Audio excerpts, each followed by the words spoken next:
Today, Messiah New Life Tabernacle is celebrating Simchat Torah.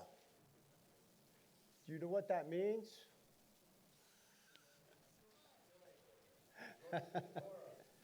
Joy, exactly. Joy in the Torah. Joy of the Torah. And how many have experienced joy today?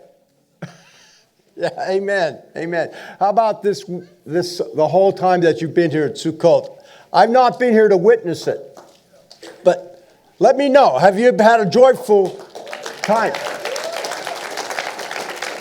Great, thank you.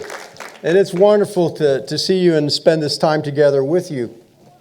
If we were a synagogue, which we're not, but if we were a synagogue, then we would have at least one Torah scroll, possibly more. But we do not have a Torah scroll. If we had a Torah scroll, we would have an ark to keep it in. And on this day, in fact, on every day of Sukkot, the Torah scrolls would be brought out of the ark and held. And standing around the reading table with all the Torah scrolls, with one laid out, unrolled for the reading of Torah that day. And it would be on a reading table, much bigger than this podium, although this is pretty good size. But today, Simchat Torah, you would not only have that, you would have two more reading tables as well. Because you would have three Torah scrolls read from today. But what happens when they bring the Torah scroll out on each day of Sukkot? The congregation, after the blessing, would actually,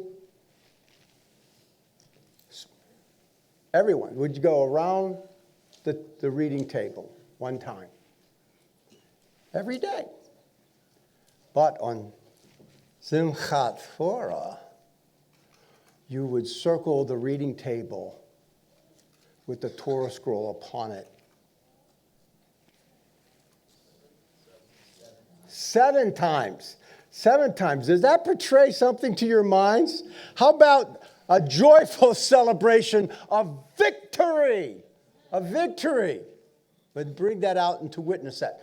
And that is what's done on Simchat Torah. One of many things that's done as a part of that celebration in upholding Torah.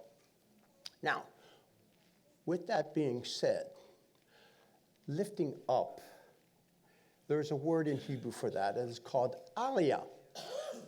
Aliyah, how many have heard that word before? Aliyah, yeah, very good. Yeah, tov, good. Now, aliyah is what Jews make when they immigrate to Israel, when they go to Israel, to the land of Israel, and they're called, it's making aliyah. It's ascending to Jerusalem. It's ascending to Israel.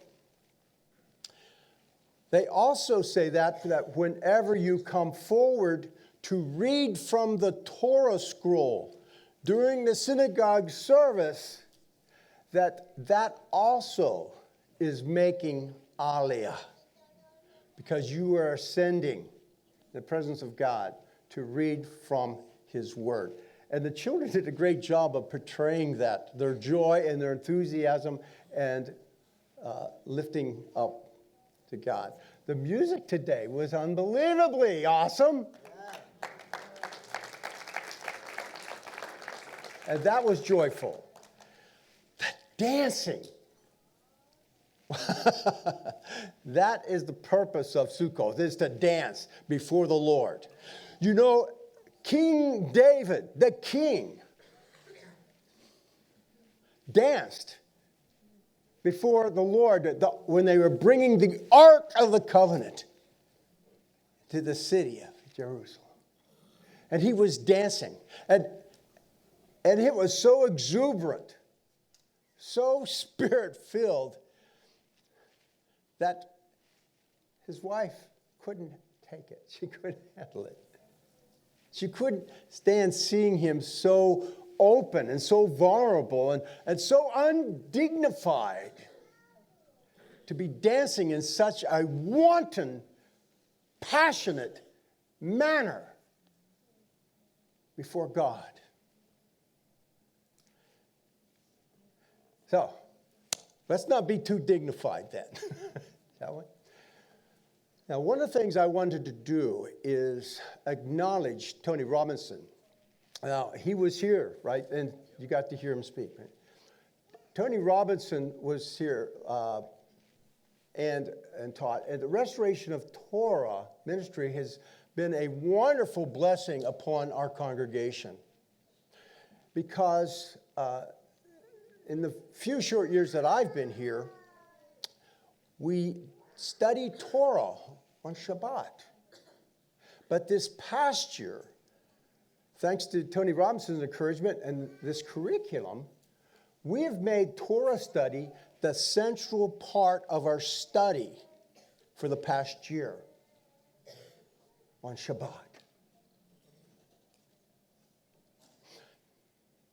The central part. And so now, here, today, we look back over the past year, and we are joyful. We are filled and overflowing with joy because we have completed this year-long process of studying each Torah portion of the 54 Torah portions. We are on the last one now, Simchat Torah, and we will complete the course. We will finish the course today. And we'll start running the next lap today. We will start next year's Torah portion today. And so that's cause to celebrate. Great cause to celebrate. But it's also a time to thank Tony Robinson. And there's someone else I want to thank. And I would like Miriam to please stand. Yeah, might have to wake her up right now. She doesn't even know I'm talking about her. Miriam, would you stand up? Please? Yeah. Because you know why? Because we want to honor you. And we want to thank you for your diligence in leading Torah for us. Since Joanna and I have been here every Shabbat in the library, in the afternoon, and this past year as well. Thank you, because it has been very meaningful to do that. So, yes. Thank you, Miriam. Because this is what we're really about, is bringing life. L'chaim. Because the Torah brings life. That's a promise from God. And that's what we are about. We're about life. And this is the exuberant celebration of that. So this is a wonderful time for us to be together to do this. And I want, if you want to, that we don't have a Torah scroll up here, but we are going to read the Torah portion today. But if you would like to come up and make aliyah, you can help me read the Torah portion today. You can come up here, and if you just want to read one verse of the Torah portion, I'll show you where we are, and you can just read one verse and make aliyah, because it's an honor to do that. Let me tell you what the Jewish synagogues do, okay? I'm saying anyone come forward, because as Marcel said, we're practicing, correct, Marcel? That's what we're about. We're practicing.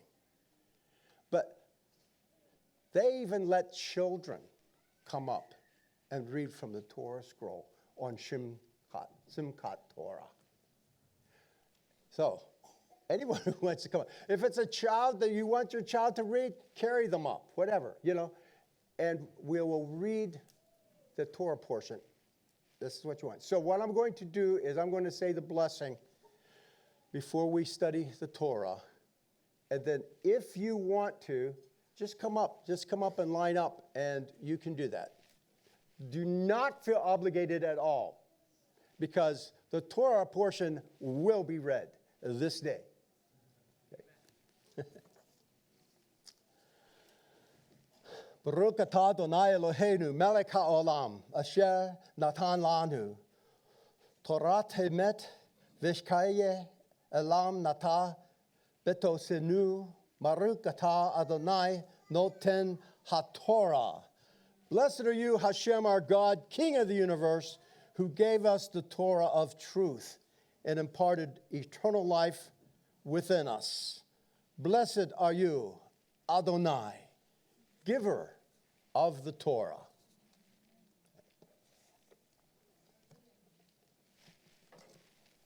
Okay.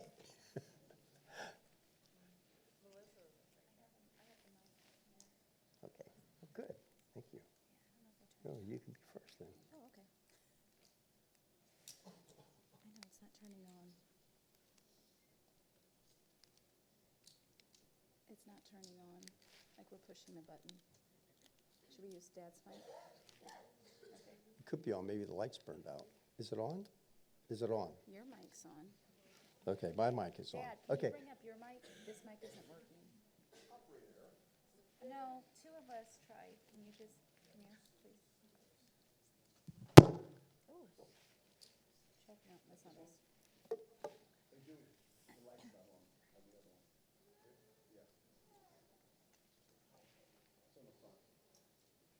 Where did you leave off? Now try it, Melissa. Check. Is the light on? No. Yeah, like, Here you go, Blaze. Mine's is. he's gonna have me start. You can start this. Check. Okay. There we go. Okay. This is the blessing that Moshe, the man of God, spoke over the people of Israel before his death. Adonai came from Sinai, from Seir. He dawned on his people, shone forth from Mount Paran, and with him were myriads of holy ones. At his right hand was a fiery law for them. You want to read 3? He truly loves the people. All his holy ones are in your hand. Sitting at your feet, they receive your instruction. The Torah Moshe commanded us as the inheritance for the community of Yaakov. Then a king arose in Yeshurun when the leaders of the people were gathered, all the tribes of Israel together. Let Reuben live and not die out, even though his numbers grow few.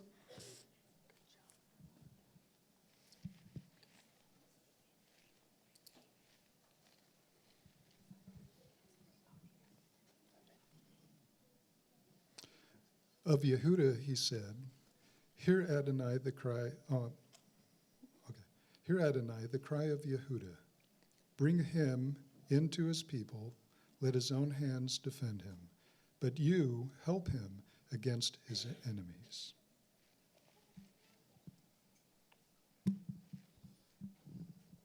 Of Levi, he said, Let your Tumim and your Urim be with the poised one, whom you tested at Massah, with whom you struggled at Mitzvah spring. Of his father and his mother he said, I do not know them.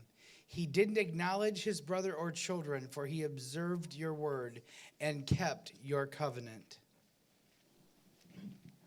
They will teach Yaakov your rulings, Israel your Torah. They will set incense before you and hold burnt offerings on your altar. Adonai bless his possessions, accept the work he does, but crush his enemies' hip and thigh. May those who hate him rise no more.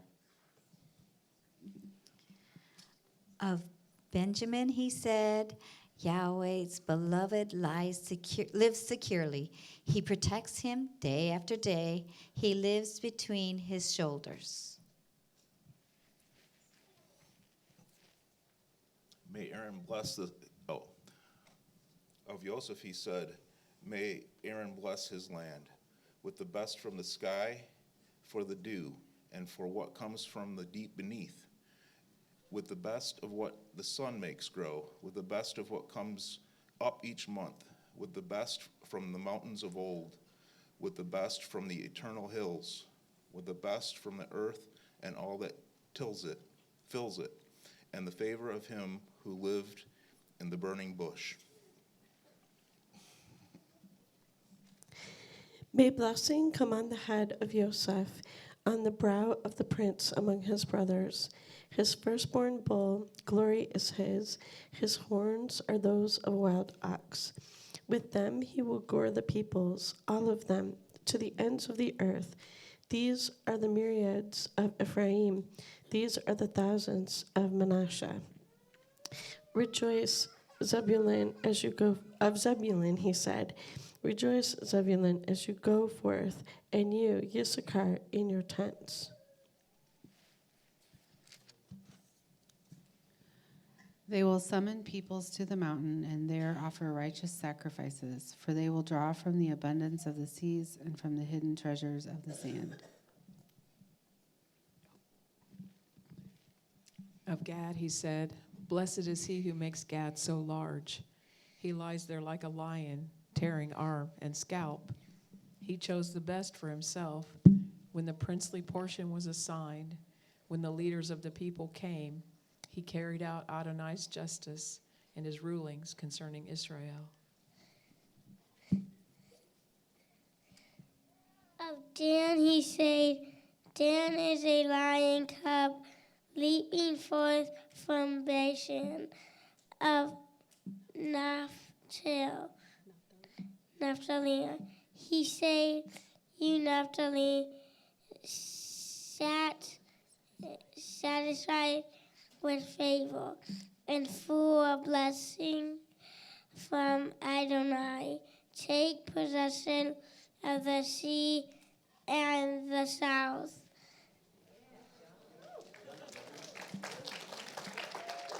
And of Asher he said, may Asher be most blessed of sons. May he be the favorite among his brothers and bathe his feet in oil.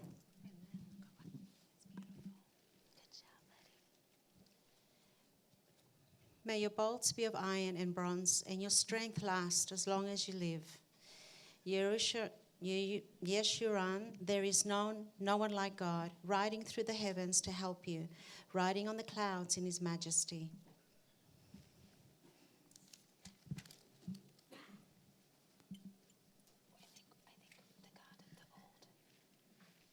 We start over again. Oh, we start over. Okay, I'm sorry. You know what you're doing. Okay. It's fine. It's better that way. Yeah. This is the blessing that Moshe, the man of God, spoke over the people of Israel before his death. Adonai came from Sinai. From Seir he dawned on his people, shone forth from Mount Paran, and with him were myriads of holy ones. At his right hand was a fiery law for them. He truly loves the peoples. All his holy ones are in your hand, sitting at your feet. They receive your instruction. The Torah Moshe commanded us as an inheritance for the community of Yaakov. Then a king arose in Yeshurun, when the leaders of the people were gathered, all the tribes of Israel together.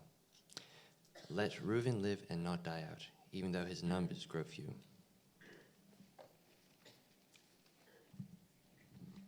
Of Yehuda, he said, hear Adonai, the cry of Yehuda. Bring him in to his people. Let his own hand defend him, but you help him against his enemies.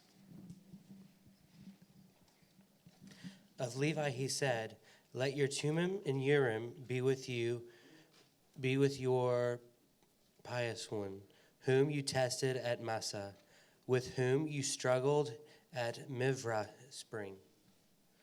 Of his father and mother he said, I don't know them. He didn't acknowledge his brothers or children, for he observed your word and he kept your covenant.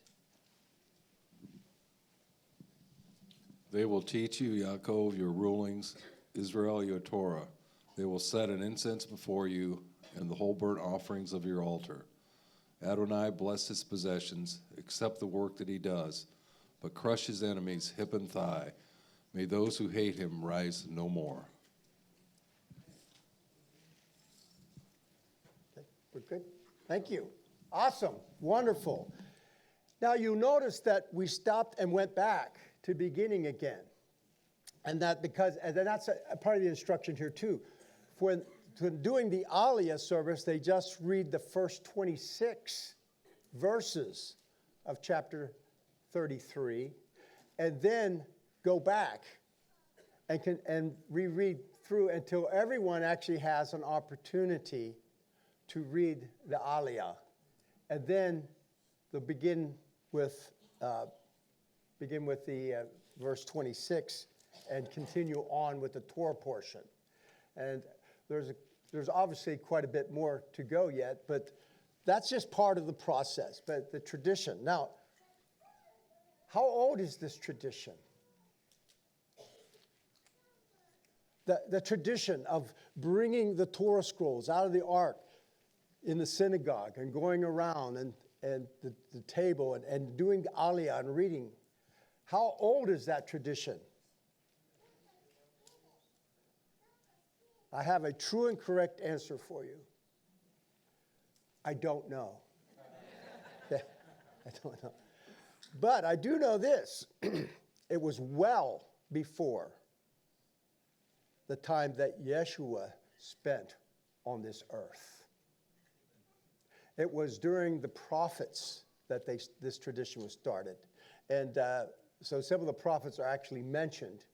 But so the synagogues, part of it would be when they were incorporating synagogue and that as well. So this is all part of that process that we have taken a part in, a step. And I just want to say, we mean this to honor God first and foremost, and also to honor the children of Israel, because we recognize that the nations, the believers, are grafted in with the children of Israel. So we mean this as an honor. Now, when the Torah scrolls are read, it's in Hebrew. It's in Hebrew. So some have been studying Hebrew this past week. And I sat in on the session today. Fabulous. What a wonderful experience that was. And one of the absolute joys to see was the inverted noons. The inverted noons. Because this is what identifies the wisdom of Torah, the 7 pillars of the wisdom of Torah. It's the inverted noons that make the 5 books of the Torah into 7. Because right within the Midbar, right there, in Numbers, you have that 2-verse section set off with inverted noons as a clause. And that counts as an entire book of the Torah. So what you have before is a book of the Torah for Numbers, those 2 verses, and then the following verses of Numbers. And so consequently, you end up with 7 books of Torah. That was covered. That was just one of the tidbits of wisdom that was covered today in the class. That was amazing. So we will begin then where we left off here.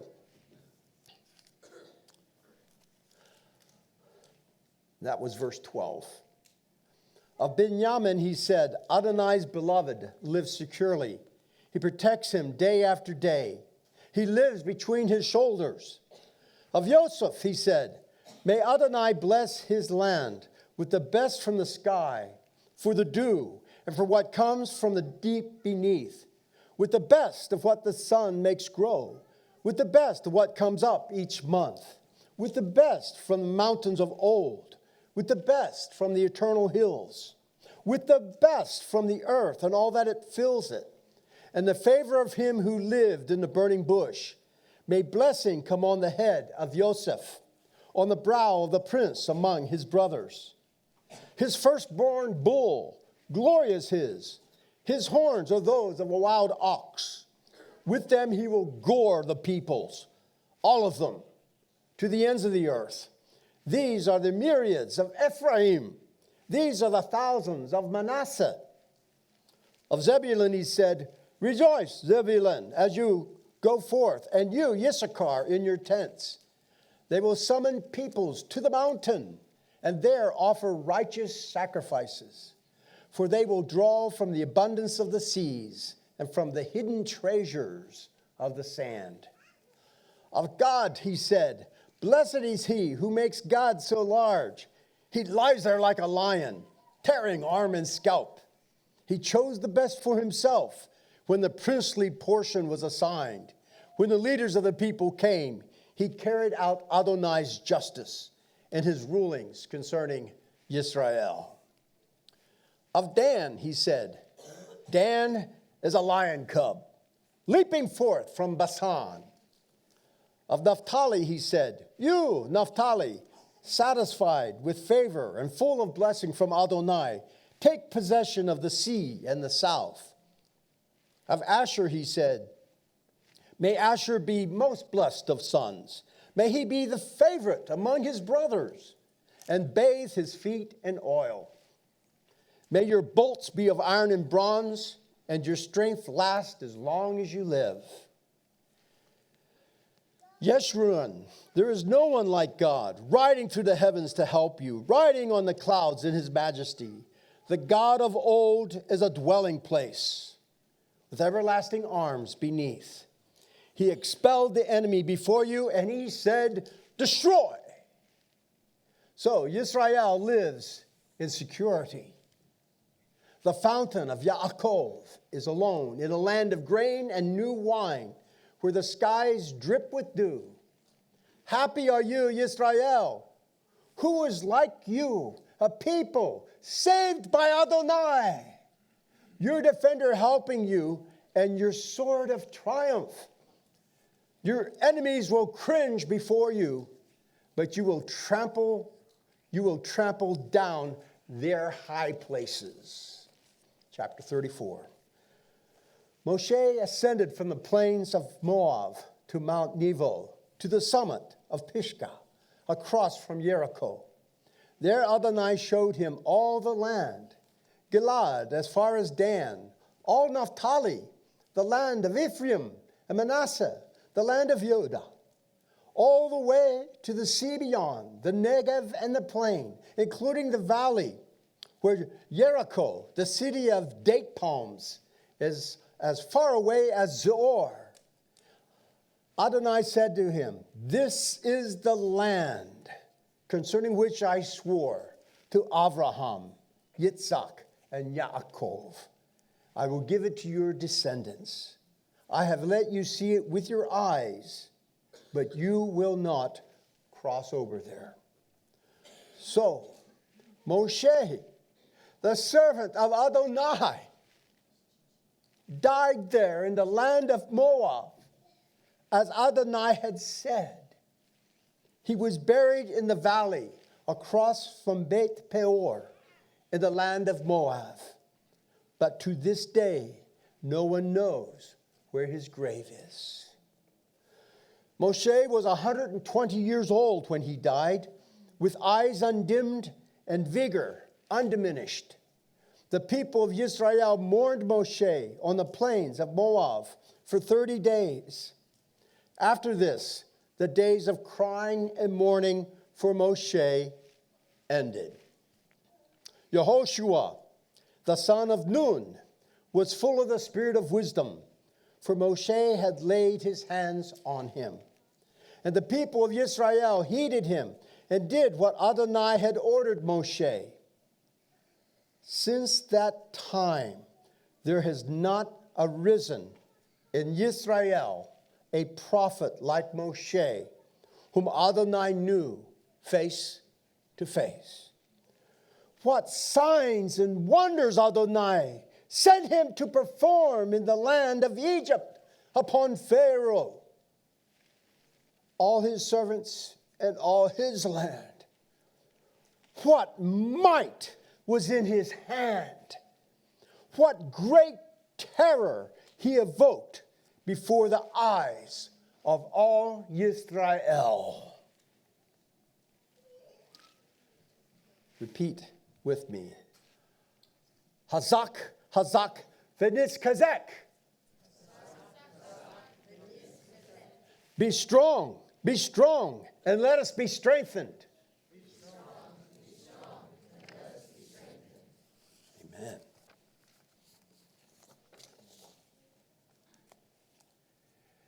And at this point, they would turn to another open scroll. You see why there was more than one? They're not going to wait to scroll up the Torah that has just been completed and finished read. No, they start immediately starting with the next Torah portion to continue the unbroken chain. And so we immediately begin, and we will read through Bereshit, Genesis chapter 1, through chapter 2, verse 3, the traditional reading on Simchat Torah. In the beginning, God created the heavens and the earth. The earth was unformed and void. Darkness was on the face of the deep, and the Spirit of God hovered over the surface of the water. Then God said, "Let there be light," and there was light. God saw that the light was good, and God divided the light from the darkness. God called the light day, and the darkness he called night. So there was evening, and there was morning. One day. Very good. That's your cue. I will pause, and the congregation is to read the number of the day that has just concluded. God said, "Let there be a dome in the middle of the water. Let it divide the water from the water." God made the dome and divided the water under the dome from the water above the dome. That is how it was. And God called the dome sky.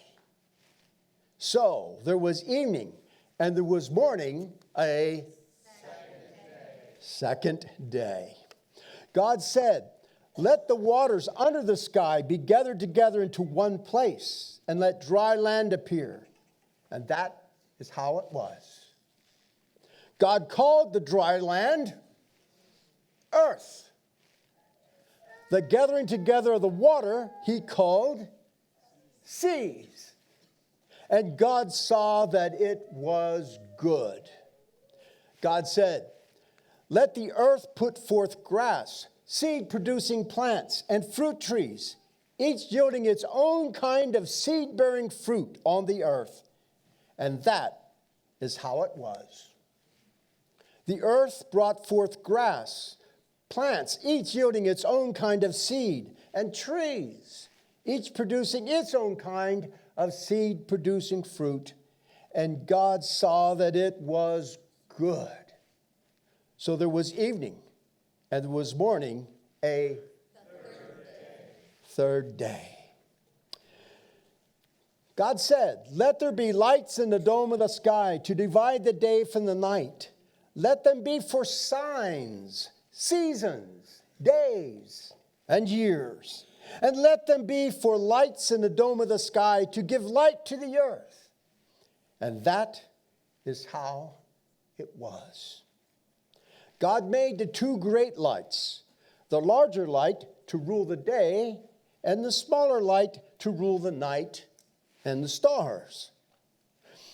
God put them in the dome of the sky to give light to the earth, to rule over the day and over the night, and to divide the light from the darkness. And God saw that it was good. So there was evening, and there was morning, a fourth day. God said, let the water swarm with swarms of living creatures, and let birds fly above the earth in the open dome of the sky. God created the great sea creatures and every living thing that creeps, so that the water swarmed with all kinds of them. And there was every kind of winged bird. And God saw that it was good. Then God blessed them, saying, be fruitful, multiply, and fill the water of the seas, and let birds multiply on the earth. So there was evening, and there was morning, a fifth day.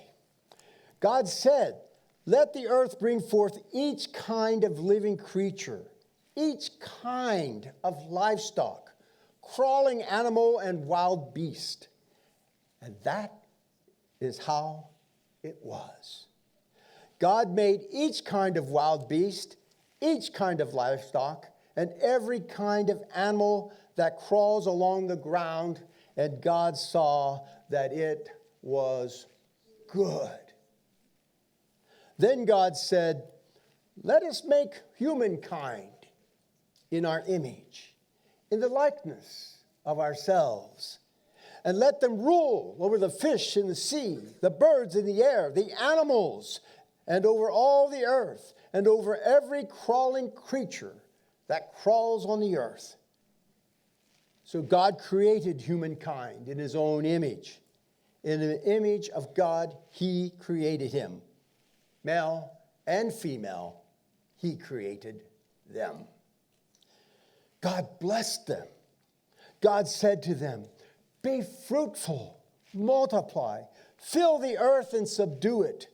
Rule over the fish in the sea, the birds in the air, and every living creature that crawls on the earth. Then God said, here, throughout the whole earth, I am giving you as food every seed-bearing plant and every tree with seed-bearing fruit. And to every wild animal, bird in the air, and creature crawling on the earth, in which there is a living soul, I am giving as food every kind of green plant. And that is how it was. God saw everything that he had made, and indeed it was very good. Tov miod. So there was evening, and there was morning, a sixth day. Chapter 2. Thus the heavens and the earth were finished, along with everything in them. On the seventh day, God was finished with his work which he had made. So he rested on the seventh day from all his work which he had made. God blessed the seventh day and separated it as holy, because on that day God rested from all the work which he had created, so that it itself could produce.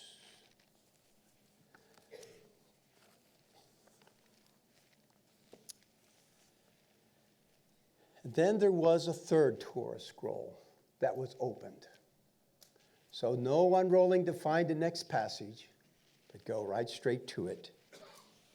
A shorter passage, Numbers 29, verse 35 through chapter 30, verse 1.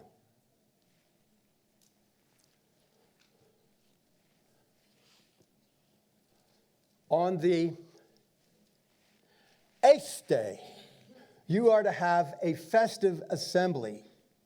You are not to do any kind of ordinary work, but you are to present a burnt offering, an offering made by fire, giving a fragrant aroma to Adonai.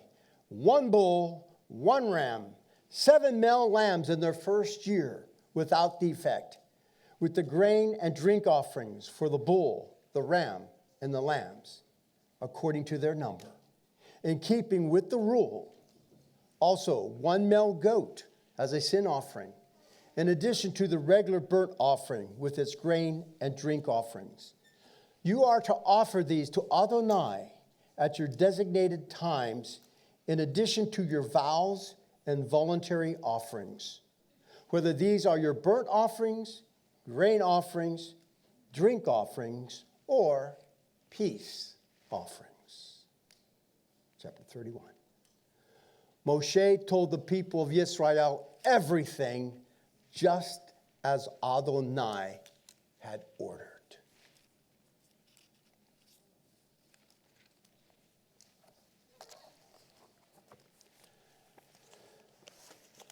Now, if we turn to page 5 in Tony's curriculum.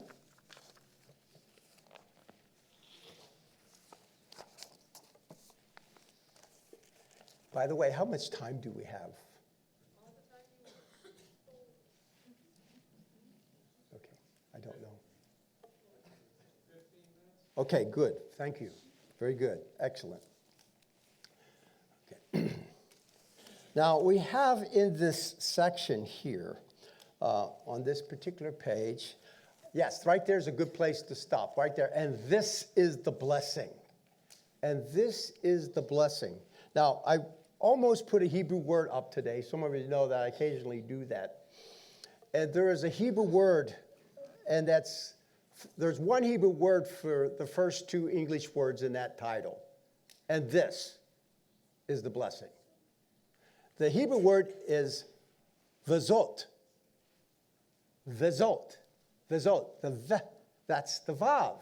And that's a conjunction. And so just the very first letter stands for the English word and. Zot, this. And this is the blessing. Okay. Tony, what's the purpose of that? Why are you pointing that out? Because, well, whether Tony's doing it or am I doing it, I don't know. Sometimes I get, Tony leads me down these trails. He does it. He's wonderful. But the point is, it's thematic analysis. So the whole point is it connects, because the beauty of Tony's curriculum is that bringing to the front the idea of thematic analysis and making connections throughout the Torah and the rest of Scripture and gaining deeper insights, new insights, ways of looking. And that's what we're looking forward to this next year. We're looking to gain more insight and knowledge of God's will in the Torah, because He will not fail us. Each year abounds more and more as you study Torah. And so here he's referring to this blessing that's coming upon that. Where am I?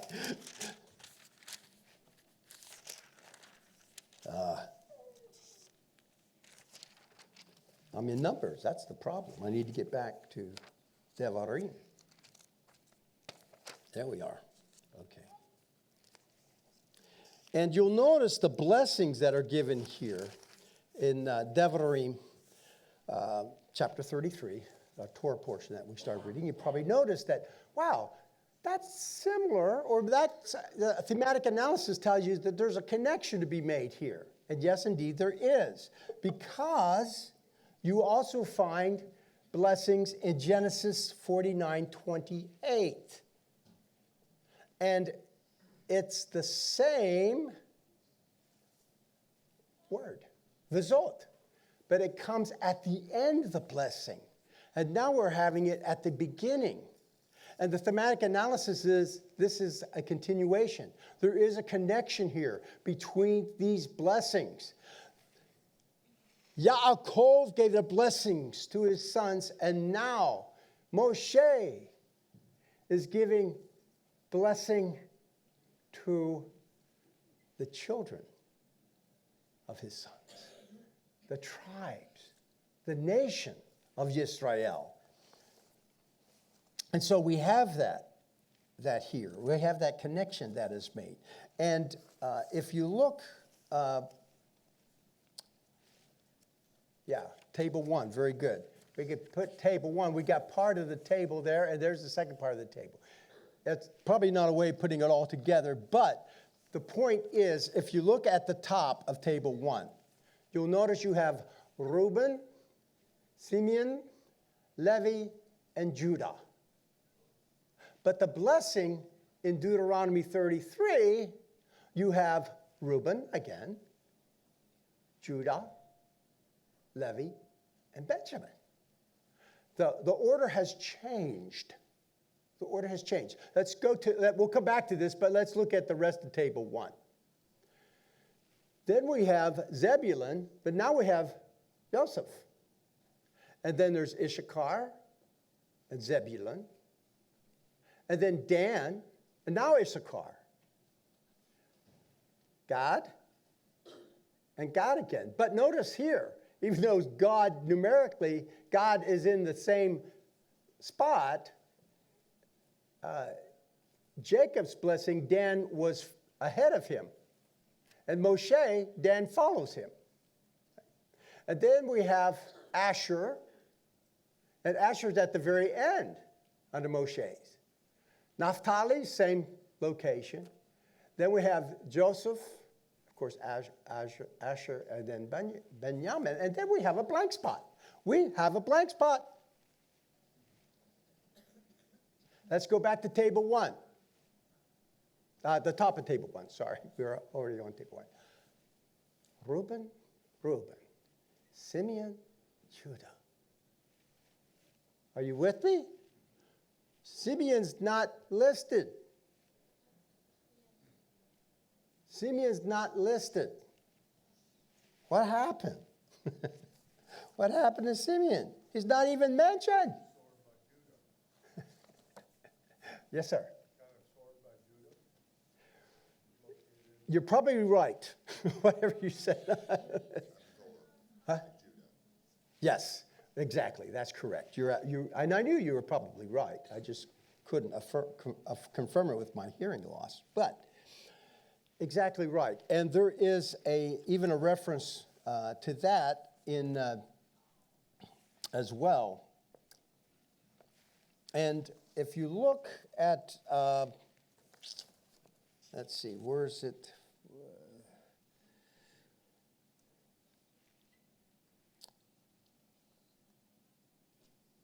Devarim 33, verse 7.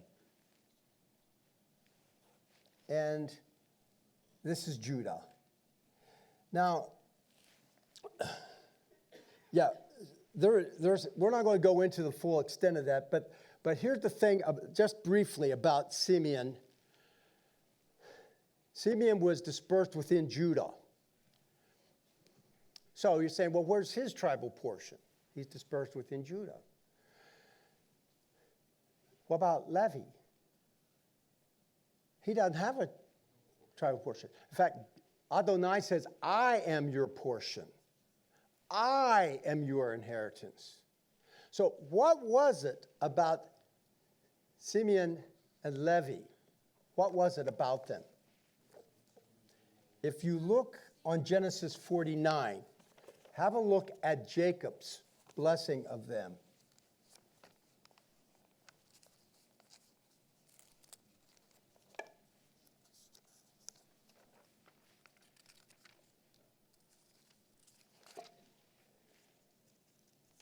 You're probably already there.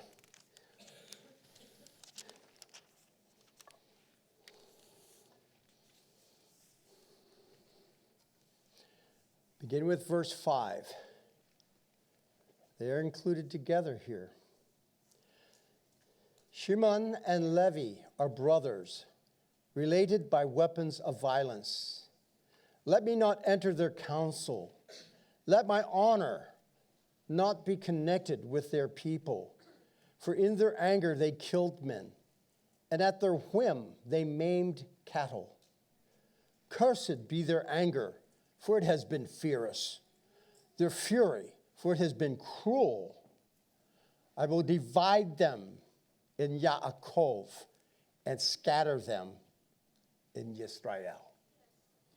So this is a fulfillment of Judah's blessing upon Shimon and Levi. The fact that they do not have a land inheritance. They're, in a sense, dependent upon their brothers. Those who had so much pride and were willing to lead the entire family astray in their disobedience to their father. Clear disobedience to their father. What else was it about Shimon?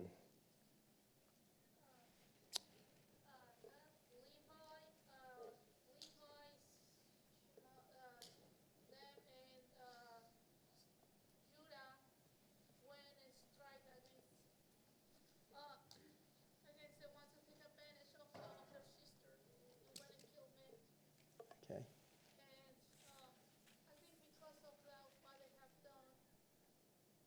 That, because of what?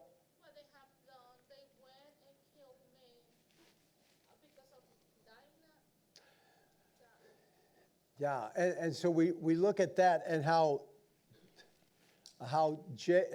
Yaakov, Jacob was, yeah. So, and what I'm thinking about, though, is, at this point, is Joseph. Joseph. Yeah, Joseph. And this is also a messianic aspect here, because Shimon, he was the one that Joseph held back from the others. He kept him back as a hostage, right? When he sent them back and said, don't come back without your younger brother, Benjamin. Don't come back. Don't see my face again without him. But that was the brother that he kept back because he wanted to test. Hey, this is the violent one. This is the dangerous one. This is the one that he knew wanted to kill him. Wanted to kill him. Okay? Right.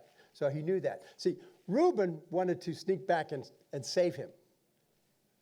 Judah, let's make some money off this operation here. Right? Yeah. So, but it was Shimon that he was the dangerous one. And we'll see part of that here. There's a point. In fact, this is probably as good a time as any to make that point. If we could go to page 16. Page 16. Okay. Yeah, we'll make this point and we'll close out with it. This is a powerful point. This has to do with some of the messianic significance of Devarim, chapter 33. And so, yeah, page 16, title is Messianic Significance of Devarim. And the point here is this primarily.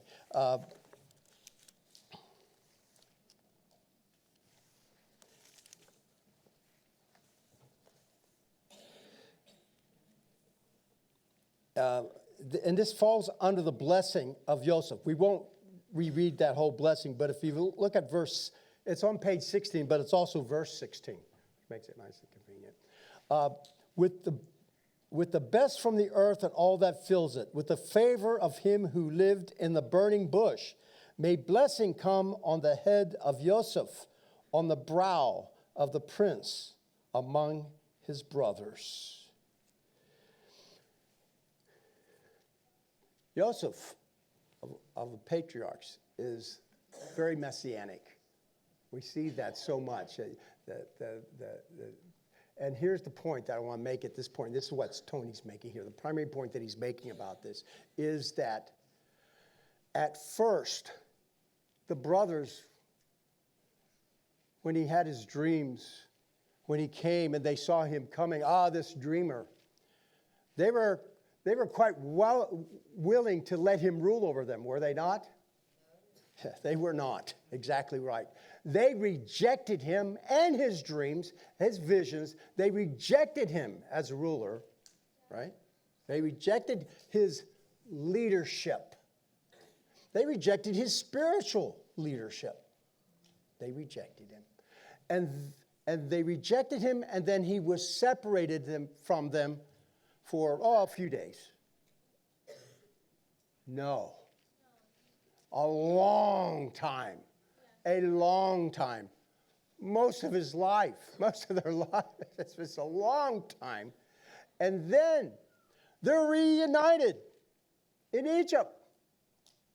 And God has blessed Joseph and brought him about, not to where he was. They had rejected him as a leader, and now he is second only to Pharaoh in the entire nation of Egypt, the most powerful nation in the world at that time. There he is, he said. And they were more than willing at that point to acknowledge his dominion over them, his leadership on them, over them as well. And that, I think we can draw those lessons in our own minds. Okay. Thank you for your attention today. God bless you.